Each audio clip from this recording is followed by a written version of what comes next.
Hello everyone, welcome to my YouTube channel, that is Neha's Education Hub. This channel is all about your chemistry as well as your biological doubts that you face in the competitive exams as well as in your board exams of class 12th and 11th. So here I am going to cover all those topics that are very important on your syllabus as well as your curriculum. So first I am going to start today with a very basic yet a very important topic, that is diversity in the living organism as well as biodiversity. So first here I am going to start about what is biodiversity.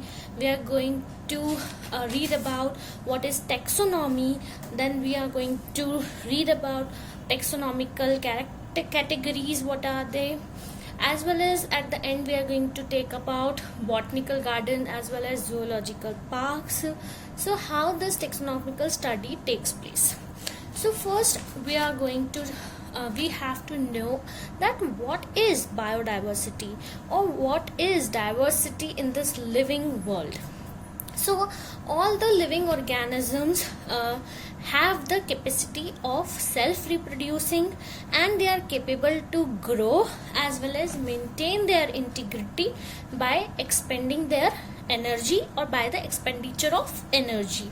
So the life is we can say a sum of these total things that takes place in the living organism. So all those living organisms that are existing in the world consist of biodiversity or diversity. Okay, so there are some common features in the living organisms. They are, first we are talking about the very important point, that is shape and size. So all those living organism possesses a definite shape as well as a size. Next is protoplasm.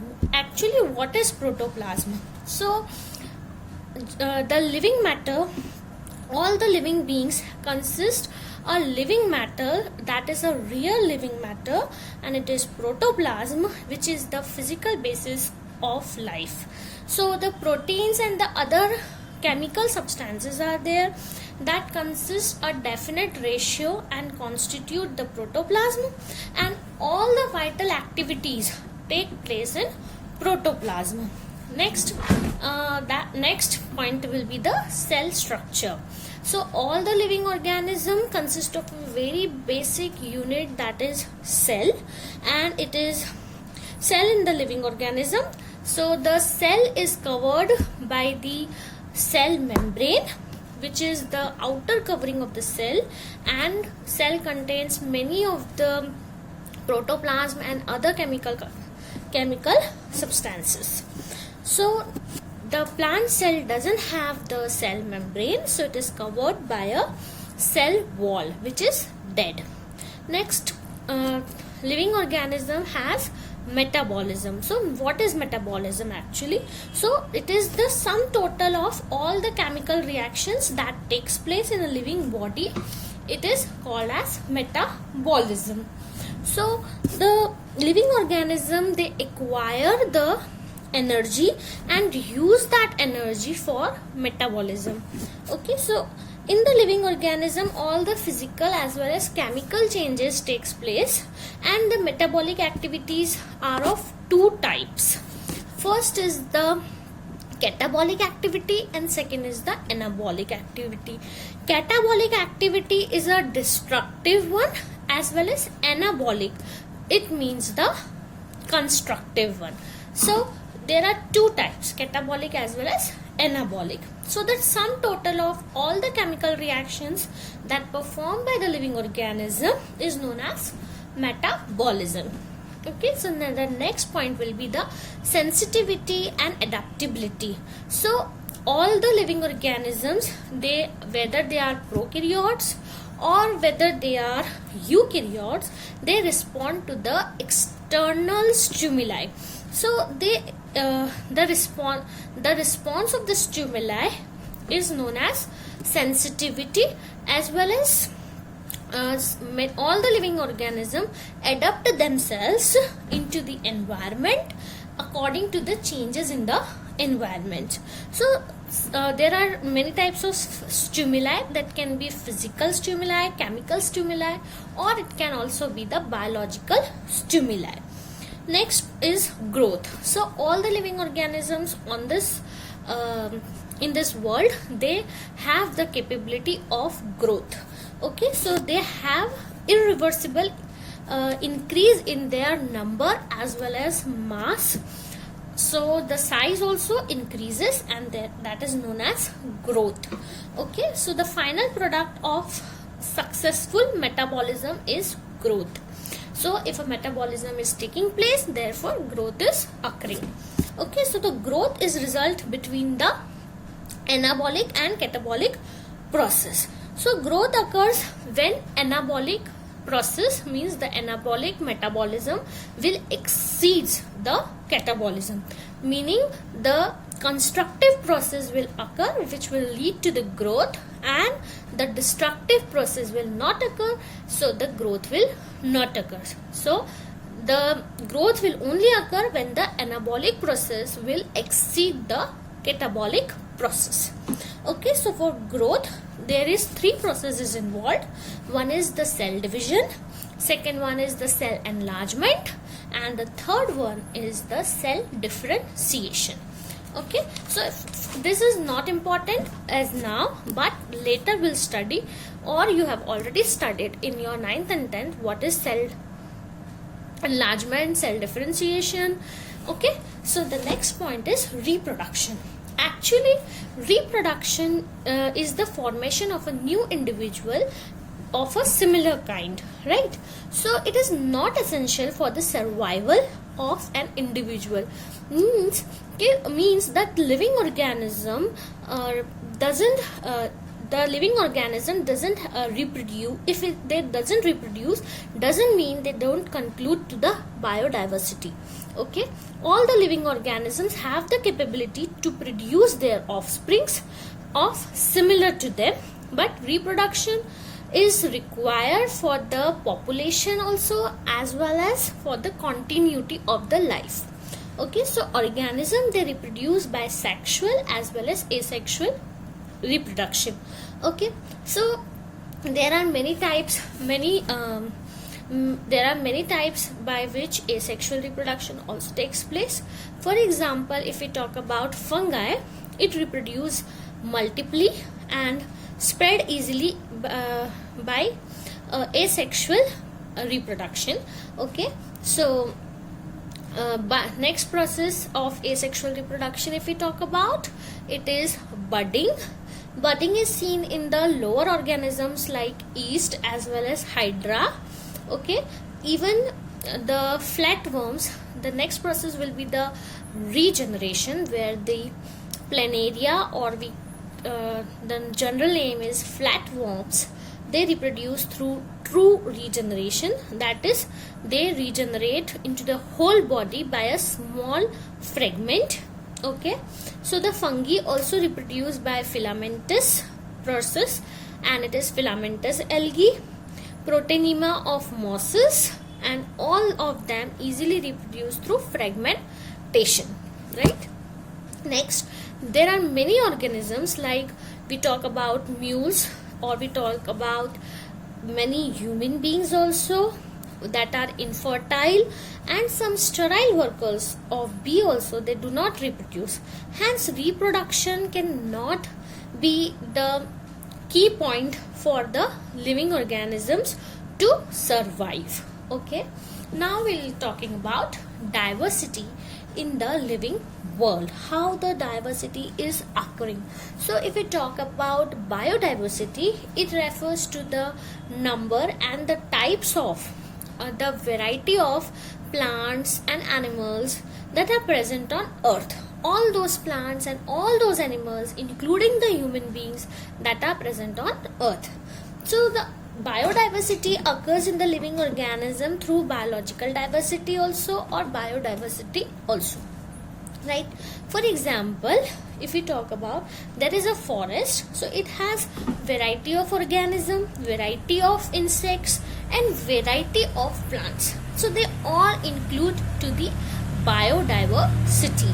Okay, so if in a forest we talk about, there is a tiny grass to a huge tree, they all include in the biodiversity.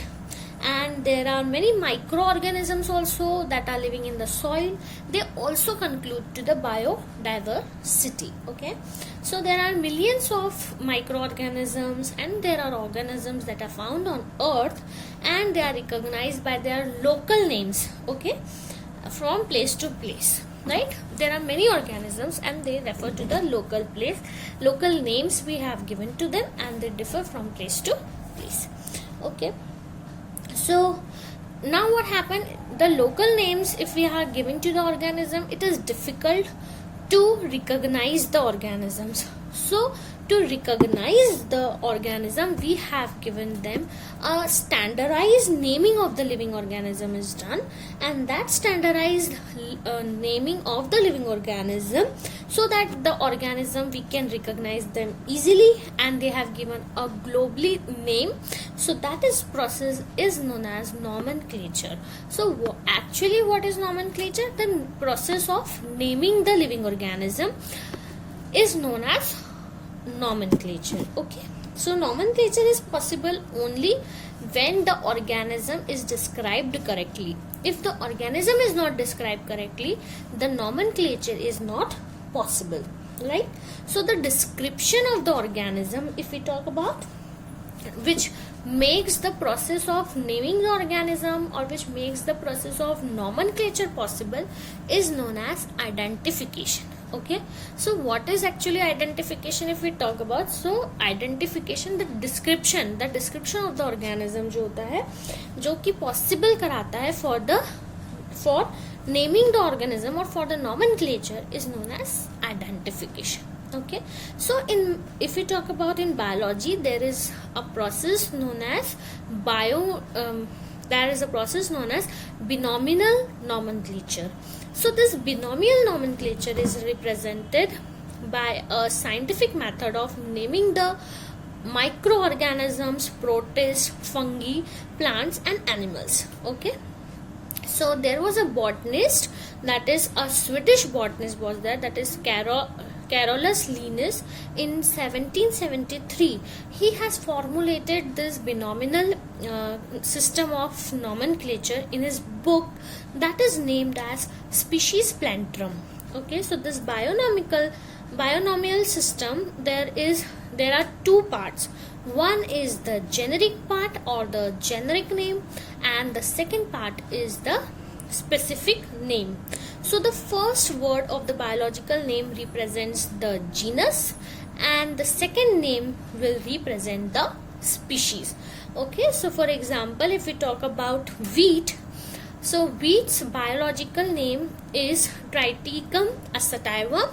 So the Triticum is the genus as well as acetivum is the species. Okay, so there are many types of wheat. For example, there is a common wheat, there is a Polish wheat, there is the durum wheat. So all those wheats come under the specific species, that is acetivum.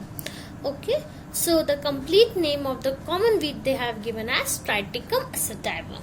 Okay, and so there are many generic as well as specific names that are written in the Latin language also. So the first name is generic name, starts always with the capital letter, and the second name, that is the species name, always starts with a small letter. Okay, and if we are handwriting the generic as well as specific name, or we are naming the binomial nomenclature by handwriting, then we have to underline them. Okay, so next we talk about the classification. So the classification of biodiversity, if we talk about, so classification method is divided into the various categories on the basis of the characters, and this scientific term for this category is known as taxa.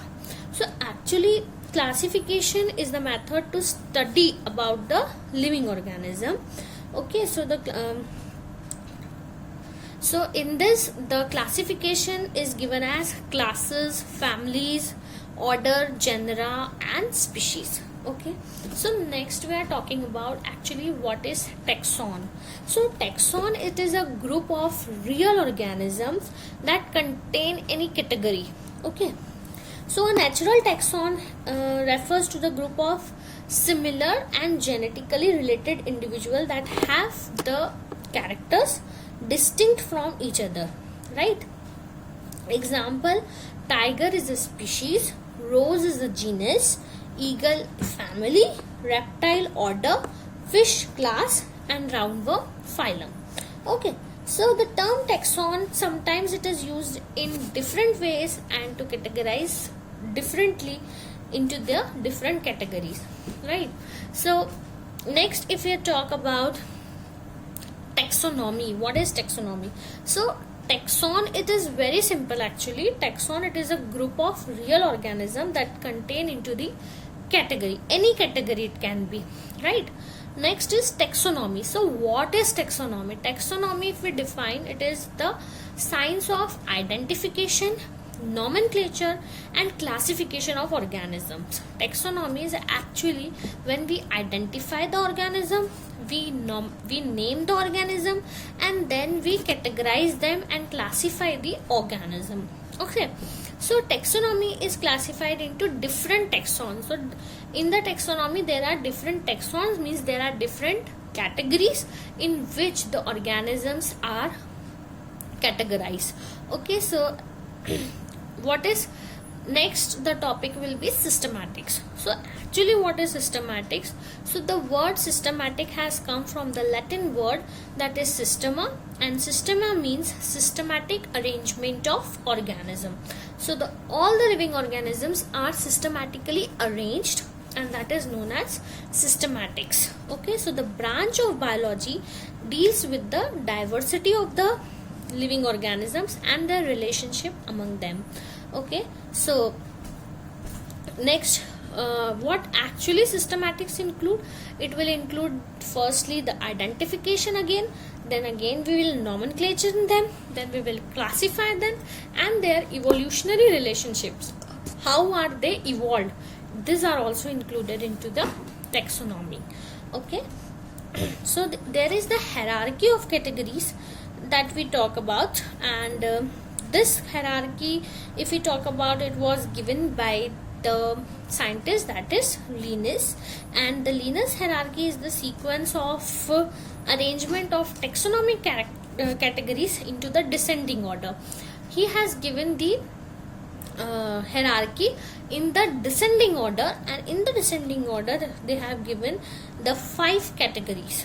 The first one, if we talk about, it is species, genus, family, order, class, phylum or division and kingdom.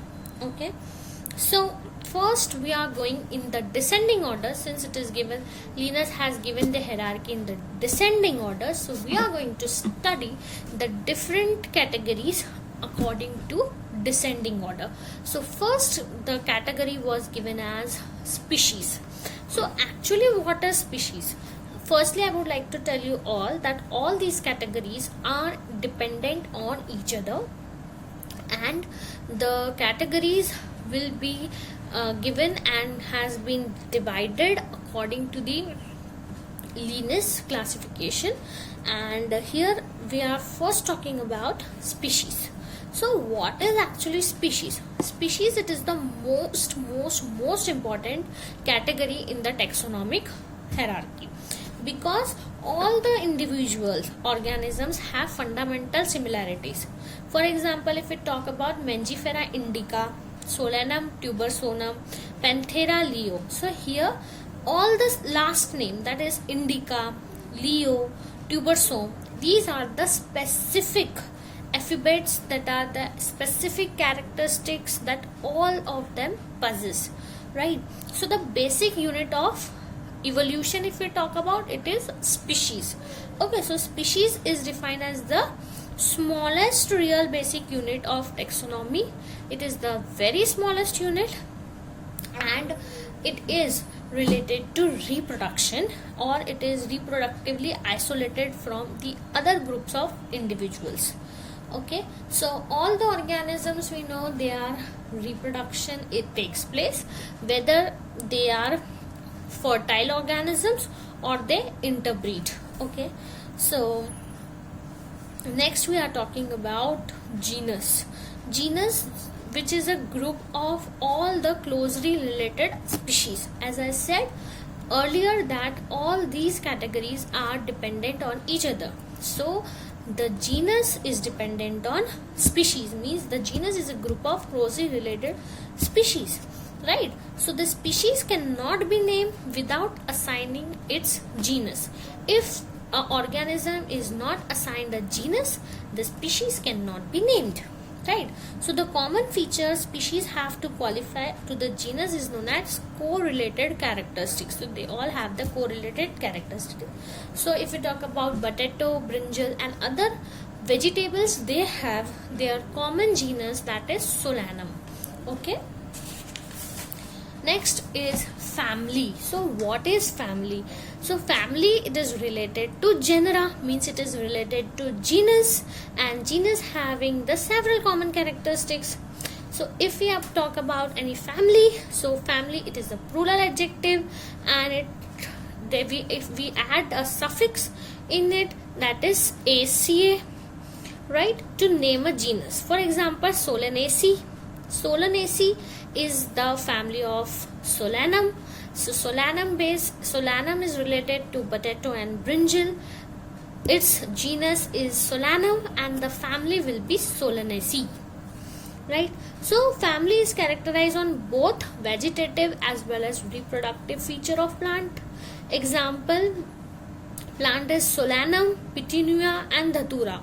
All these three, Solanum, Petunia and Dhatura, are placed in a single family, that is Solanaceae. So if we talk about animals, if we talk about tiger, lion and leopard, they all are put into the category that is Panthera, right? And cat's family is Felis and its family will be Felidae. Because cat is named as Felis, its genus is Felis, so the family will be Felidae. Okay, next is order. So the category, this category will include one or more related to families. As I said, they are all dependent on each other. So the similar characters are less in number, so the genera are different. Okay. Generally, if we talk about order, generally order and other higher taxonomic categories as we reach, so there is difficulty in identification also, and this, okay, means their characters are same, right? So the family, if we talk about Solanaceae, it is placed in the order Polymoniales. Along with the other four categories of families, there are Convolvulaceae, Boraginaceae, Hydrophiliaceae and Polymoniaceae. So all these families, the four families, that are Convolvulaceae, Boraginaceae, Hydrophiliaceae and Polymoniaceae, are placed in a single order, that is Polymoniales. Okay. Similarly, the family of cats, that is Felidae as well as Cansidae, are placed into the Carnivora, along with the Hydrus family, that is Hyandidae, is placed in the order Hynus, as well as Euridae, that is bears, are placed in Bears Euridae. Okay. Next we talk about class. Class is related to order. Okay, for example, the class of Dicotyledons, if we talk about, so the Dicotyledonidae family is in the class Dicotyledons, that are the flowering plants, and they contain all the dicot plants. Okay, example, if we talk about, there are rose plants, right, passiflorals plants, polymonials plants, renal plants and etc. Likewise, all the mammals are placed into the class Mammalia. Okay, and there are wide range of mammals, right? Like bats, if we talk about, the order is, for the bat is Chiropetra, kangaroos, Marsupialia, rodents, Rodentia, and whales, Cetacea, and all the apes and mans, if we talk about, they are primata, primitive, because they are okay. So the class is primata. The next we talk about in the descending order we talk about. So the next part is division and phylum. So the category of higher than the class is division or phylum. Phylum is mainly used for the animals, this term, as well as division term is mainly used for the plants. Okay, so the division or phylum is formed by one or more class. Okay, so the phylum, if you talk about chordata of animal, contains not only the class of Mammalia but also the birds.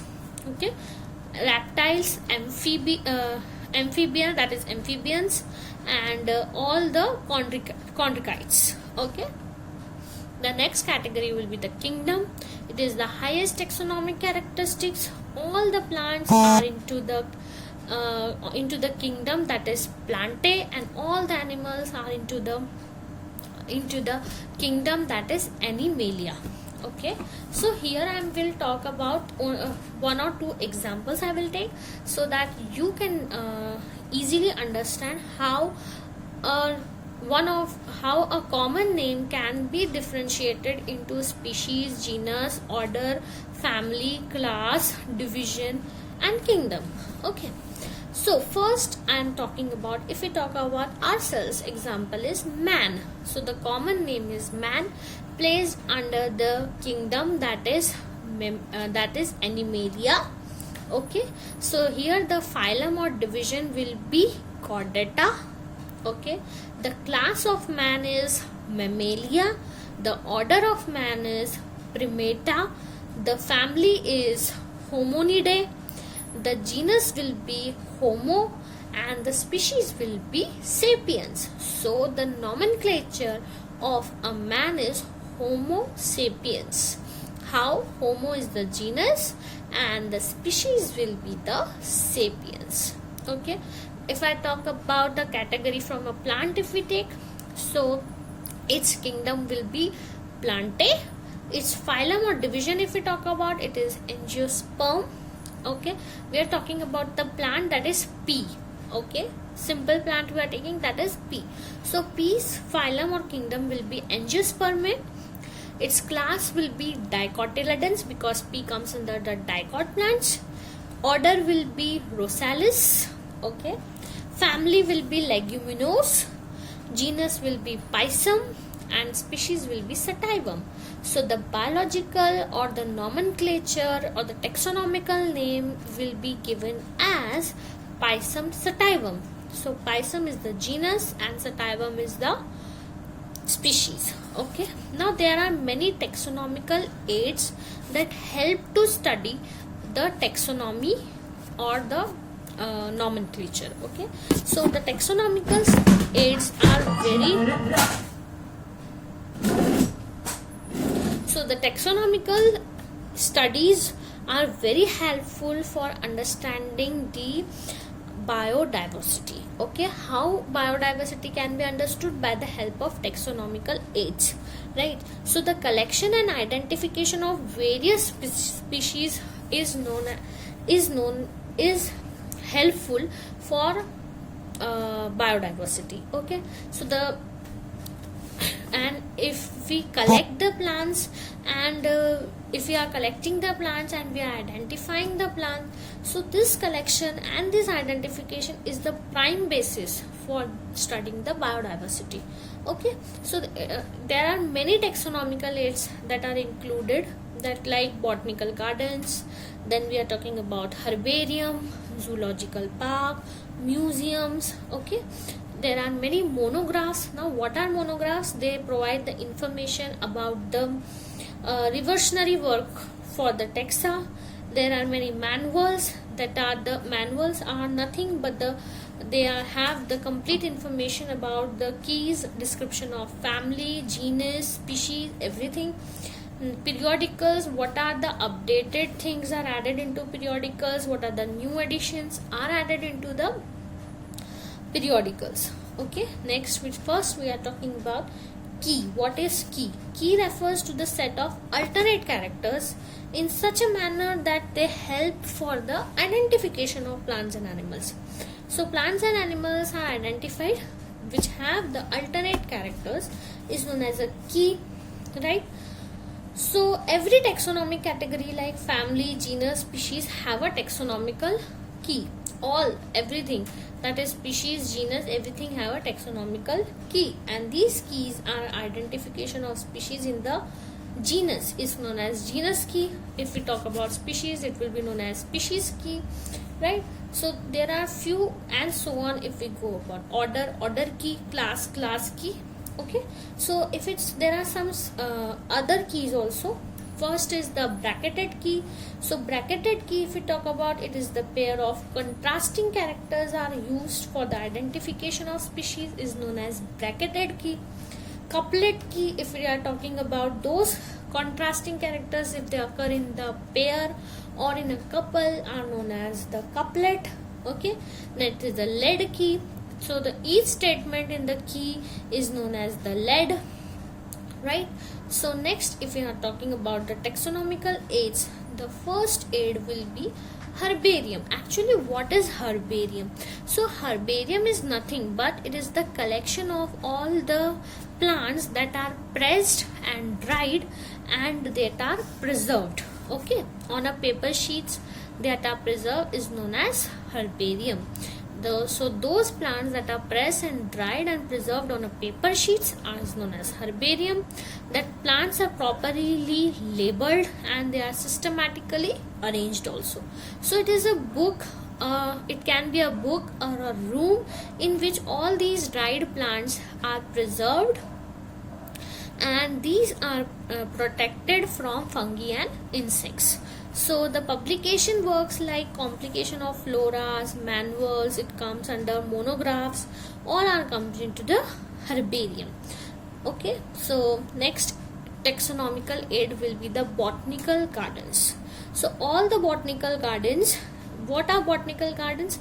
All the various types of plants, okay, that are grown and for the scientific study as well as for the conservation also, for the public education, aesthetics and recreation is known as botanical garden. So in a botanical garden, variety of plants are grown. Okay, so each plant is labeled and it's properly indicated, properly indicated its botanical name as well as its family. Okay, so there are botanical gardens are there in many colleges, many pharmacy colleges have all these botanical gardens. Okay, so and it helps to botanical gardens also, prevent those extinct species or those endangered species are kept in the botanical garden for the study. Okay, so there is a botanist who maintain the botanical garden as well as there is a gardener who look after all the plants. Okay, so there are many botanical gardens are there, and according to the climate also the botanical gardens are there, right? Most of the botanical gardens can survive in a climate of that area, so there are there. Okay, so for example, in a botanical garden, if we talk about a place where it is foliage plant, they are kept in the screen houses. Okay, cacti and other succulents are kept into the glass houses according to the environmental conditions, right? So there are some important botanical gardens. The famous botanical garden is the Royal Botanical Garden, that is in UK. The main botanical garden, that is in Moscow, and there are some in India also. There are many famous botanical gardens. For example, Indian Botanical Garden, that is in Howrah, and then National Botanical Research Institute, which is in Lucknow, and Indian Agricultural Research Institute, which is in New Delhi. So if we talk about what is the role of botanical gardens, so there are large varieties of plants. They are there in the botanical garden for the study. Okay, botanical gardens also helps in the conservation of endangered plant species and genetic diversity. Okay, so the next we talk about taxonomical aid, that is museum. So museum, everyone knows, many of people have visited many museums. So what is museum? It is nothing but a building that is used for the preservation, for the storage, as well as exhibition of the objects. So in museum, the plants are preserved, exhibit, as well as they are stored. Okay, so there are biological museums that have the collection of both plant as well as animals also, right? So museums are generally set up in the educational institutes. They are set up such as schools and colleges. Okay, there are zoological museums also to educate the people about the animal life, right? And it also creates the interest and love for animals. Okay, so their museums are very important, and this section there are general museums along with the section in the art, archaeology, science, geology, botany, etc. The next part is the zoological parks. So the zoological parks or the zoological garden or a zoo is a place where the animals are kept and they are protected from the natural environment under the human care. So many people have visited zoos. Zoos are very important. They also conserve those species that are going to extinct, for example tiger, lions. Okay, so it is for the public exhibition also. Zoological parks, they generally keep the animal collection, but many times they become specialized center for aquaria also, bird park, primate zoos, okay, and safari parks. So the leading zoo now started program for the endangered species also are kept there. Okay, and zoo was first established in USA in 1800s, and in India the first zoo was in the Delhi. It was Delhi Zoo, established in 1959. So with this zoological park, we come to the end of biological diversity. In short, we have learned about what is biodiversity, what are the living organisms that contain the characters of living organisms. We have then studied about what is taxonomy, classification of biodiversity. We have reminded about taxonomy. Then we have talked about the hierarchy of taxonomy. We have lastly talked about the taxonomic aids. With this, I come to the end of the chapter of biodiversity or diversity in living organisms. If you like my channel, if you like and you have cleared your doubts, if you have any doubt, you can just comment me in the comment section box. And if you are interested in any other topics and you want that I should clear your doubts, you can comment me in the comment box. Please like, share and subscribe my video for your further updates, as well as I will come with the question answers also about it, so that it can be easy for you to crack the competitive exams. And thank you so much for watching my videos. If you have any doubt or you like my video, just like it, share and subscribe it. Okay, thank you.